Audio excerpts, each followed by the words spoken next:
عزیز دوستو، بزرگوں اور بھائیوں، کچھ چیزیں ایسی ہیں جن کا قرآن مجید نے بارہا تذکرہ فرمایا۔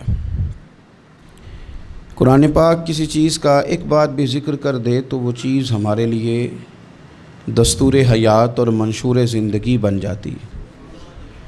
لیکن اگر اللہ تبارک و تعالیٰ کسی چیز کا بار بار تذکرہ فرمائے تو معنی یہ ہے کہ اس کی ہمیں بہت ہی زیادہ ضرورت ہے۔ ان چیزوں میں سے ایک چیز صبر ہے۔ قرآن پاک نے 100 سے زیادہ مرتبہ صبر کا تذکرہ فرمایا۔ اتنی بڑی بات کو سمجھیے گا کہ 100 سے زیادہ مرتبہ قرآن پاک نے تذکرہ کیا ہے صبر کا، اور مختلف انداز میں۔ کہیں فرمایا کہ وَبَشِّرِ الصَّابِرِينَ، اے محبوب صبر کرنے والوں کو خوشخبری سنا دیجیے۔ کہیں فرمایا اِنَّ اللَّهَ مَعَ الصَّابِرِينَ، بے شک اللہ صبر کرنے والوں کے ساتھ۔ تو مختلف انداز میں، مختلف طریقوں سے اللہ تعالیٰ نے صبر کا تذکرہ فرمایا۔ سوسائٹی کے اندر، معاشرے کے اندر اور مسلمانوں کے اخلاقی رویوں کے اندر اگر صبر کو داخل کر لیا جائے تو ہم محسوس کریں گے کہ ہماری زندگی نہ صرف یہ کہ آسان ہو گئی ہے بلکہ محبتوں والی ہو گئی ہے، چاہتوں والی ہو گئی ہے۔ ہمارے رشتے ایک دوسرے سے ٹوٹ نہیں رہے بلکہ بننا شروع ہو گئے۔ تھوڑا سا صبر بہت ساری چیزوں کو ٹوٹنے سے بچا لیتا ہے۔ قرآن مجید کی جو آیہ کریمہ میں نے تلاوت کی، یہ سورہ آل عمران کی آخری آیت ہے۔ اللہ تعالیٰ نے فرمایا یا ایھا الذین آمنوا اصبروا وصابروا، اے ایمان والو صبر کرو، صابر بنو۔ اے ایمان والو صبر کرو اور صابر بنو۔ کیا مطلب؟ پہلے صبر کا مطلب یہ ہے کہ اگر تمہیں کوئی ذاتی تکلیف پہنچے تو اس پر صبر کرو۔ وصابروا، اس کا معنی یہ ہے کہ اگر دشمن کے مقابلے میں کسی اور کی طرف سے کوئی تکلیف آئے تو اس پر بھی صبر کرو۔ پھر فرمایا ورابطوا، اور ہمیشہ کمر بستہ رہو، اسلامی سرحدوں کے پہرے دار رہو۔ واتقوا اللہ، اللہ سے ڈرتے رہو۔ لعلکم تفلحون، اس امید پر کہ اللہ تمہیں کامیابی عطا فرما دے، تم فلاح پا جاؤ۔ یا ایھا الذین آمنوا اصبروا وصابروا، اے ایمان والو صبر کرو اور صابر بنو۔ صبر کرو، صابر رہو، یعنی جو ذاتی تکلیف آئے اس پر بھی صبر کرو۔ اور مصابرہ کا معنی سامنے سے آنے والی تکلیف، اگر بیماری آ گئی، کوئی پریشانی آ گئی، کہیں کوئی اپنا دنیا سے چلا گیا تو یہ ذاتی تکلیف ہے، اس پر بھی صبر کرنا۔ اور اگر اپنوں نے، بیگانوں نے کوئی تکلیف پہنچا دی، کوئی اذیت دے دی، وہ اذیت کئی صورتوں میں ہو سکتی ہے۔ تانا بھی ایک اذیت ہے، طنز بھی ایک اذیت ہے، کسی شخص کے بارے میں غلط کلمہ کہنا بھی ایک اذیت ہے، اور مقابلے میں کھڑے ہو جانا، لڑائی کرنا، یہ بھی ایک اذیت ہے۔ اس پر بھی صبر کرو۔ ورابطوا، اور اس طرح کرو کہ کمر بستہ رہو، جد و جہد کرتے رہو۔ واتقوا اللہ، اللہ سے ڈرو۔ لعلکم تفلحون، تاکہ تم کامیاب ہو جاؤ۔ صبر جب آپ کرتے ہیں نا، اور صبر کا ارادہ کرتے ہیں تو اللہ تعالیٰ صبر کی توفیق بھی عطا فرماتا ہے۔ ہم نے یہ دیکھا ہے کہ ہمارے پاس نعمتوں کی کمی نہیں، ہمارے فریزر خوراک سے بھرے ہوئے ہیں، ہمارے دسترخوانوں پہ انواع و اقسام کی چیزیں چنی ہوئی ہیں، ہماری الماریوں میں کئی ہمارے لباس تیار شدہ لٹکے ہوئے ہیں، ہماری جیبوں میں ہماری ضرورت کا سرمایہ اللہ نے ہمیں دے دیا ہے۔ لیکن اس کے باوجود جو لوگ ایک دوسرے سے پیار نہیں کر پا رہے، جو ایک دوسرے کے قریب نہیں جا پا رہے، تو اس کی وجہ یہ ہے کہ صبر نہیں رہا، حوصلہ نہیں رہا، کسی چیز کو برداشت کرنا ہمارے مزاج کا حصہ ہی نہیں رہا۔ اور پھر چونکہ امت مسلمہ نے انقلاب برپا کرنا تھا، دنیا کو پیغام حق دینا تھا، اگر ان کے اندر حوصلہ ہی نہیں ہوگا، اگر انہیں صبر ہی نہیں کرنا آئے گا، استقامت ہی نہیں ہوگی، کہیں رکنا ہی نہیں آئے گا، تو یہ میدانوں کو سر کیسے کریں گے؟ کامیابیاں کیسے ان کا مقدر بنیں گی؟ رمضان المبارک میں بھی ماحول یہ ہو کہ افطاری سے 1 گھنٹہ پہلے نظر پوری ٹک جائے گھڑی پہ، اور تھوڑا سا بھی صبر مشکل ہو، اور رمضان المبارک میں سحری کے وقت میں اگر دہی والی دکان پہ بھی جھگڑا ہی ہو رہا ہو، اور شام کو سامان خریدنے میں بھی اگر بحث ہی ہو رہی ہو، تکرار ہو، جھگڑا ہو، تو پھر سیکھا کیا؟ پھر وہ جو ہمیں تربیت دی جا رہی تھی کہ ہم نے صبر کرنا ہے، تو پھر ہم نے اس میں حاصل کیا کیا؟ حدیث پاک سنیں گے، آپ کی طبیعت بڑی ٹھنڈی ہوگی۔ میرے نبی پاک صلی اللہ تعالیٰ علیہ وسلم نے ارشاد فرماتے ہیں کہ جو بندہ سوال سے بچنا چاہے گا، ارادہ کرے گا اللہ میں نے کسی سے نہیں مانگنا، فرمایا جو سوال سے بچنا چاہے گا رب اسے سوال سے بچا لے گا، اور جو لوگوں سے بے نیاز ہونا چاہے گا کہے گا یا اللہ مجھے دنیا داروں کا محتاج نہ بنا، اپنی بارگاہ سے عطا فرما۔ جو لوگوں سے بے نیاز ہونا چاہے گا اللہ لوگوں سے بے نیاز کر دے گا، اور فرمایا جو صبر کا ارادہ کرے گا اللہ اسے صبر کی توفیق بھی عطا فرما دے گا۔ ارادہ تو کرے، پروگرام تو بنائے، توفیق تو اللہ دے گا۔ جو صبر کا ارادہ کرے گا اللہ صبر کی توفیق بھی عطا کر دے گا۔ اور حضور صلی اللہ تعالیٰ علیہ وسلم فرمانے لگے، یاد رکھو کسی بندے کو جو بہترین تحفہ دیا گیا ہے نا، اگر کسی کو کوئی بہترین عطیہ ملا ہے تو پھر اللہ تعالیٰ نے اسے صبر عطا فرمایا ہے۔ یہ بہترین تحفہ ہے، اس سے زندگی سنور جاتی ہے، اس سے انسان باوقار اور مطمئن ہو جاتا ہے، اس سے اس کے شب و روز آسانی سے بیتتے ہیں، وہ دنیا کی پک ڈنڈیوں سے آسانی سے گزر کے اللہ کی بارگاہ عالی مرتبت میں سرخرو ہو کر حاضر ہو جاتا ہے۔ لیکن اگر بے حوصلہ ہو، صبر نہ ہو، پھر نقصان روز بروز بڑھتا ہے۔ اور پھر میرے رسول پاک صلی اللہ تعالیٰ علیہ وسلم ارشاد فرماتے ہیں کہ اصل بات یہ ہے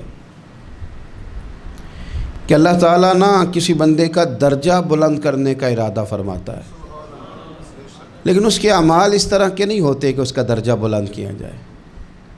اب رب کیا کرتا ہے، اللہ تعالیٰ اس کو مال کی، جان کی، اولاد کی کسی مشکل میں ڈال دیتا ہے، اس مصیبت پر وہ بندہ صبر کرتا ہے تو اللہ تعالیٰ اس کا درجہ بلند فرما دیتا ہے۔ اعمال اس قابل نہیں تھے کہ درجات بلند ہوں، وہ اعمال کی بنیاد پر نہیں کر سکتا تھا تو اللہ نے کسی مشکل میں ڈال کے نہ اپنے فضل سے درجہ بلند کر دیا۔ اب جو راہ طریقت کا مسافر تھا، جو سلوک کی منازل طے کر رہا تھا، جو اللہ رسول کے قریب جانے چاہ رہا تھا، اس کے لیے کتنی آسانی ہو گئی کہ مجاہدہ تو زیادہ نہ کر سکا، کثرت سے نفلی صوم و صلات کا بندوبست تو نہ کر سکا، تھوڑا سا صبر کیا، رب نے اپنا اور اپنے محبوب کا قرب عطا فرما دیا۔ تو یہ تو آپ صبر کرنے کے لیے جب نکلے ہیں تو آپ نے تو رب رسول کو پا لیا۔ یہ صبر تو وہ والا سفر ہے جس کی جو منزل ہے وہ اللہ رسول کا قرب ہے۔ ہم لوگ تھوڑی تھوڑی باتوں میں حوصلہ ہار جاتے ہیں، صبر چھوڑ جاتے ہیں، پریشانی بڑھ جاتی ہے، پتہ نہیں ایسے محسوس ہوتا ہے کہ جیسے یہی بندہ دنیا کا سب سے دکھی بندہ ہے۔ تو ایک تو یہ کہ ذاتی حیثیت سے صبر کرے، ایک یہ کہ پھر دشمن کا جب مقابلہ ہو، آمن نصبرو و صابرو، آپ کا جب مقابلہ سامنے کسی کے ساتھ ہو تو پھر تیر، تلواریں، اسلحہ، بندوقیں یہ نہیں زیادہ لڑتی، میدانوں میں حوصلے لڑتے ہیں، میدانوں میں صبر لڑتا ہے، میدانوں کے اندر توانائیاں لڑتی ہیں۔ میدان کربلا کے اندر کوئی مقابلہ نہیں تھا تیر کا تیر کے ساتھ، تلوار کا تلوار کے ساتھ کوئی مقابلہ نہیں تھا۔ میدان کربلا کے اندر ظلم کا صبر سے مقابلہ تھا، فتح کے ڈنکے یزید نے بجائے تھے، جشن ابن زیاد نے منایا تھا، لیکن قیامت تک اللہ نے جو فتح عطا فرمائی ہے تو وہ حسین ابن علی کے صبر کو عطا فرمائی، وہ سیدنا امام علی مقام کے صبر کو ملی۔ عزیز بھائی، صبر ہی ہمیشہ فاتح ہوتا ہے، صبر ہی جیتا کرتا ہے، صبر ہی کامیابیاں دیتا ہے، نتیجے صبر کے نکلتے ہیں، صبر کے حوصلے کے نتیجے ہوتے ہیں۔ ہماری جلد بازی ہمیں شکست خوردہ کر دے گی، ہمارا حوصلہ نہ ہونا ہمیں ہرا دے گا، ہم کمزور پڑ جائیں گے اگر ہم بے حوصلہ ہو جائیں گے۔ سنو، میرے نبی پاک علیہ السلام نے تربیت کی، حضور اپنی امت کو درس دیتے ہیں، حضور فرماتے ہیں پہلے تو کوشش ہی نہ کرو کہ تمہاری دشمن سے لڑائی ہو، اس چکر میں ہی نہ پڑو کہ لڑائی ہو، مسلمان امن والے ہیں۔ یہ پرامن لوگ ہیں، یہ امن پسند ہیں، یہ داعی امن ہیں، یہ معاشرے میں مومن ہونا امن کی علامت ہے۔ فرمایا پہلے تو یہ پروگرام ہی نہ بناؤ کہ تمہاری لڑائی ہو، اور فرمایا پھر اگر ہو جائے نا تو پھر صبر کے ساتھ مقابلہ کرو، پھر ڈٹ کے مقابلہ کرو، اور پھر یاد رکھو کہ یہ جو جنت ہے یہ تلواروں کے سائے میں ہے، جنت تلواروں کے سائے میں تمہیں ملے گی۔ پھر ڈٹنا سیکھو۔ پہلے تو بات یہ کہ تم یہ ارادہ ہی نہ کرو لڑائی، اور اگر کبھی ہو جائے وہ لوگوں کو بتاؤ کہ ہیں ہم پرامن لوگ، پر دین کے لیے کھڑا ہونا ہو تو پھر ہم سے زیادہ کسی کو کھڑا بھی نہیں ہونا آتا، پھر ہم سے زیادہ کسی کے پاس طاقت بھی نہیں۔ حضرت مولا علی شیر خدا رضی اللہ تعالیٰ عنہ کے زمانے میں کفر کے ساتھ ایک جنگ ہو رہی تھی، تو کافروں نے نا جاسوس بھیجے کہ یار پتہ تو کرو مسلمانوں کی تیاری کس طرح کی ہے۔ تو جاسوس واپس جا کے کہنے لگا سمجھ کوئی نہیں آئی ان کی، وہ تو راہب قسم کے لوگ ہیں، صوفی قسم کے لوگ ہیں، وہ تو کٹے ہوئے ہیں دنیا سے، مسلوں پہ بیٹھ جاتے ہیں، رات کو تو لگتا ہے دنیا سے تعلق ہی کوئی نہیں، لیکن سویرے اٹھ کے میدان میں تلوار لے کے نکلتے ہیں تو لگتا ہے ان سے بڑا مجاہد ہی کوئی نہیں۔ یہ عجیب لوگ ہیں کہ رات کو مسلح پہ بیٹھیں تو لگتا ہے کٹ گئے دنیا، یہ صوفی لوگ ہیں، درویش ہیں۔ یہی مسلمان کی شان ہے، ہو ہلکا یاراں تو برے شم کی طرح نرم، رزم حق و باطل ہو تو فولاد ہے مومن، ادھر آ ستمگر ہنر آزمائیں تو تیر آزما، ہم جگر آزمائیں، ہم تجھے اپنا حوصلہ بتاتے ہیں کتنا، دیکھ ہمارے حوصلے سے ٹکرا کے دیکھ یہ کتنا طاقتور اور مضبوط ہے۔ تو عزیز بھائی، اگر زندگی میں آپ کو صبر کرنا آ گیا، میں بڑے دنوں سے یہ عنوانات بیان کر رہا ہوں، اور آج تو خصوصی طور پر رمضان شریف کے اس جمعے میں اپیل کرنا چاہتا ہوں آپ سے کہ کمزور باتیں کرنی چھوڑ دیں، مایوسی کے جملے اپنی زندگی سے نکال دیں۔ ہم مسلمان ہیں، آپ بیمار ہو گئے ہیں تو یہ بھی خدا کا فضل ہے، گناہ معاف ہوں گے۔ اگر اللہ تعالیٰ نے فقیر بنا دیا، غریبی آ گئی ہے تو یہ بھی فضل ہے، امیروں سے پہلے جنت میں جائیں گے۔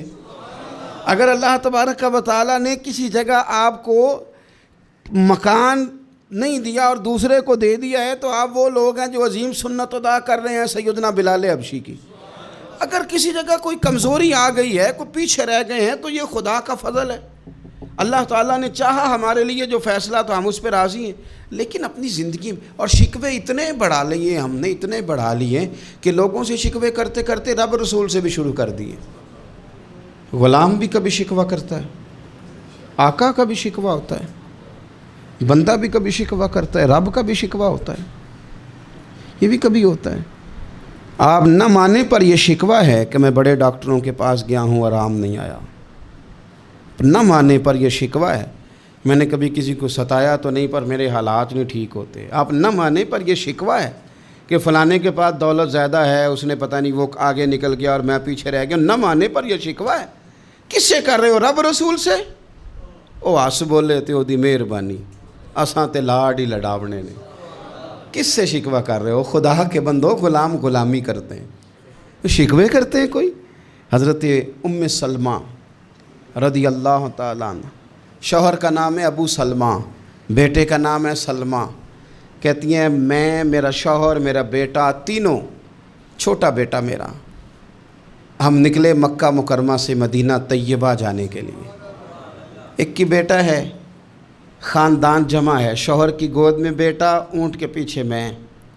فرماتی ہیں مدینے کی سرحد آ گئی تو میرے میکے والے آ گئے، کہنے لگے ابو سلمہ نہیں لے جانے دیں گے مدینے اپنی بیٹی کو۔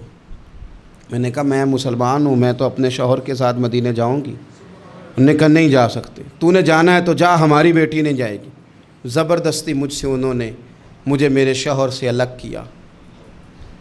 کہتی ہیں پھر میرے شوہر کے قبیلے والے آ گئے، وہ کہنے لگے اگر تم اپنی بیٹی کو نہیں نہ جانے دیتے تو یہ جو ہمارا پوتا ہے یہ ہماری نسل ہے، تمہارا نہیں، اسے ہم نہیں جانے دیں گے۔ وہ بچہ اپنی طرف کھینچتے تھے، میں اپنی طرف کھینچتی تھی، مدینے کی سرحد پہ۔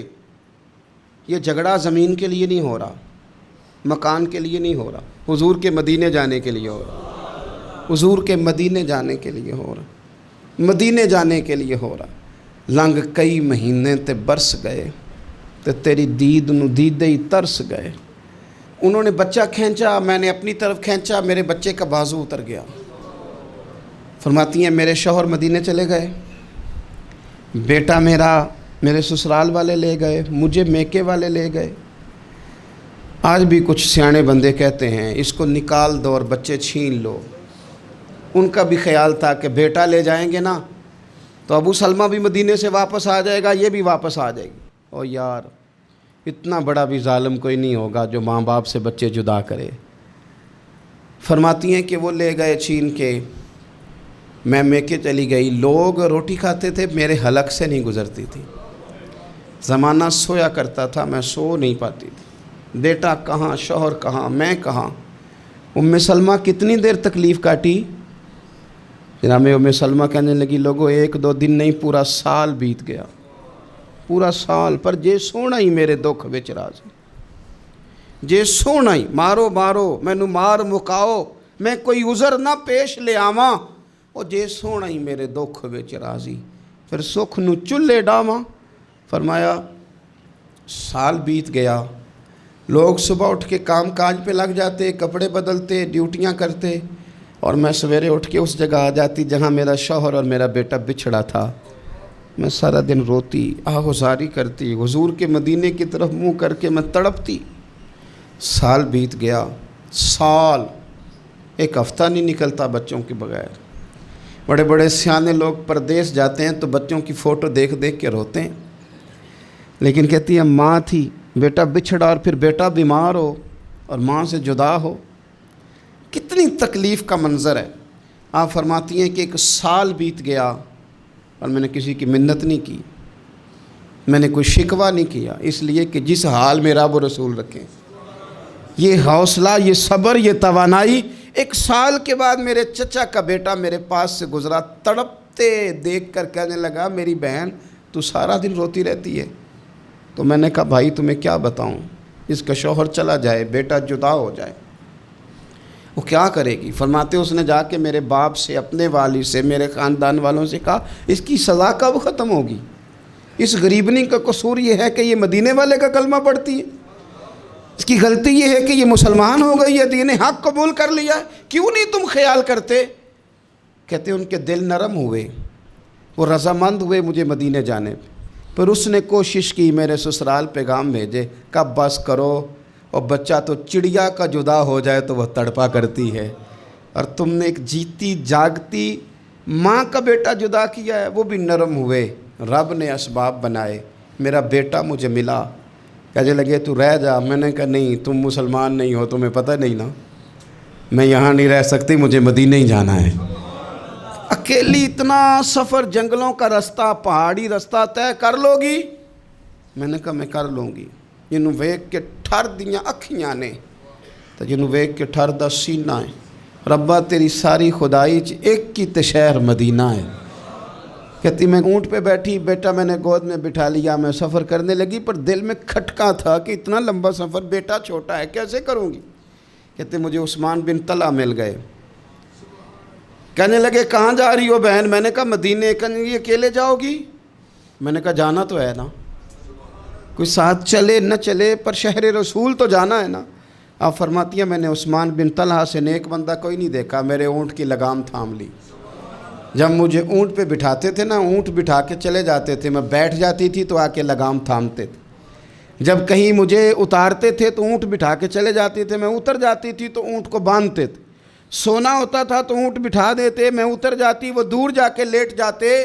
فرماتی تھی پھر میرے لیے میرے رب نے اسباب پیدا کیے اور میں مدینہ پہنچی، میں شوہر سے ملی، اور لوگوں میرے نصیب دیکھو، میں رہنے کہاں لگی؟ حضور کے مدینے میں، شہر رسول میں، شہر رہ پائے نظر ہوش میں آ، یہ کوہ نبی ہے، میں حضور کے حرم کی زمین اور قدم رکھ کے چلنا۔ ارے سر کا موقع ہے او جانے والے، مدینے کے خطے خدا تجھ کو رکھے، غریبوں فقیروں کے ٹھہرانے والے۔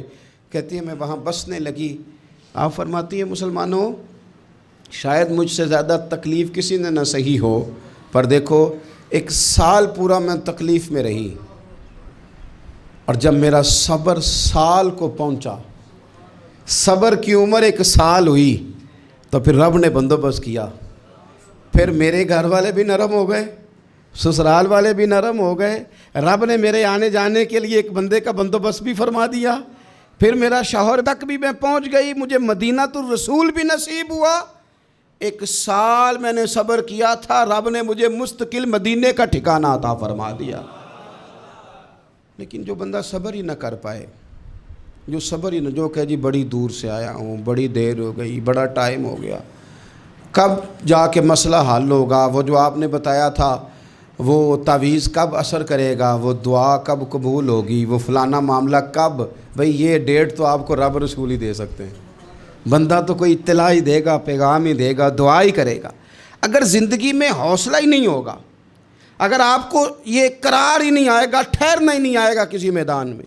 دیکھیں کچھ ایسی اذیتیں ہوتی ہیں جو اذیت ناک ہوتی ہیں، لیکن اگر غلامی میں آ جائے نا آپ تو وہ اذیت ناک نہیں ہوتی، اس چبھن میں مزہ آنے لگتا ہے۔ کئی درد بھی مزیدار ہوتے ہیں، کئی درد بھی، کبھی زخم ٹھیک ہونے پہ آ جائے نا تو اسے چھیڑو تو مزہ آتا ہے، اس لیے کہ کچھ درد بھی مزیدار ہوتے ہیں۔ آتش سے کسی نے کہا تو روتا بڑا ہے، اس نے کہا محبوب کی یاد میں تڑپتا ہوں، ابھی تو ایک دل ہے، میرے تو خواہش تھی کبھی 2 ہوتے نا تو صحیح کر کے تڑپتا، رب نے دل ایک بنایا، کہتا وہ مزہ دیا ہے تڑپ نے کہ میری آرزو ہے یا رب میرے دونوں پہلوؤں میں دل بے قرار ہوتا۔ درد میں بھی مزہ ہے، پر شرط یہ ہے کہ لوگ درد میں بھی جینا سیکھیں۔ ہم نہ آرام میں جینا چاہتے ہیں، پنکھے کے نیچے جینا چاہتے ہیں، کاش کہ ہمیں صحرا میں بھی نیند کا مزہ لینے کا طریقہ آئے، پھر زندگی کے سارے راستے آسان ہیں، پھر اقرا بھی مشکل نہیں۔ لیکن چونکہ حوصلہ نہیں، صبر نہیں، وہ والا قرار نہیں جو ایک مسلمان سے رب رسول کا مطالبہ ہے۔ حدیبیہ کے موقع پہ نا نبی پاک صلی اللہ علیہ وسلم نے جو شرطیں کافروں کے ساتھ طے کی تھی نا، حضور نے نور بصیرت سے کی تھی نا، تو انہی شرطوں نے پھر فتح کے باب کھول دیے۔ ان فتحنا لک فتحا مبینا۔ ایک شرط یہ تھی کہ اگر کوئی مسلمان مدینے سے مکے آئے گا تو مکے والے واپس نہیں کریں گے، رکھ لیں گے۔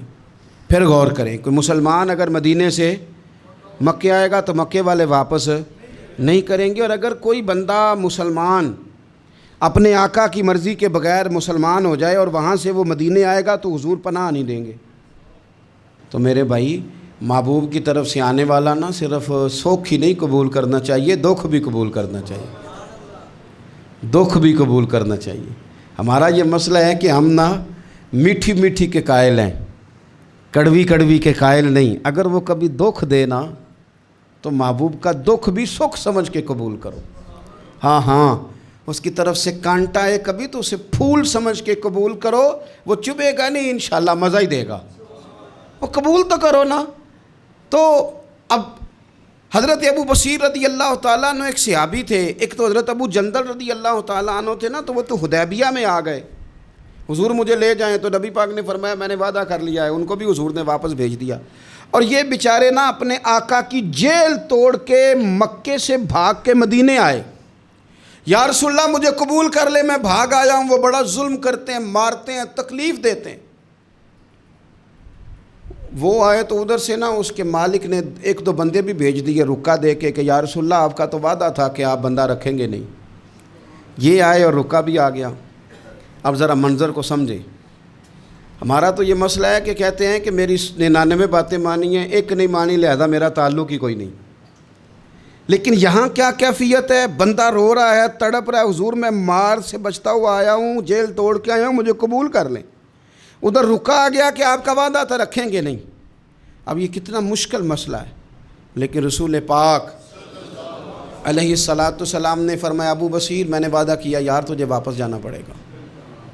ہوئے ہوئے ہوئے، لوگ تو کہتے ہیں نا کہ وہ پیر صاحب نے کہا تھا تو میرا کام نہیں ہوا، لہذا میری بیعت ہی گئی، چھٹی ہو گئی، ماحول ہی بڑا عجیب ہے۔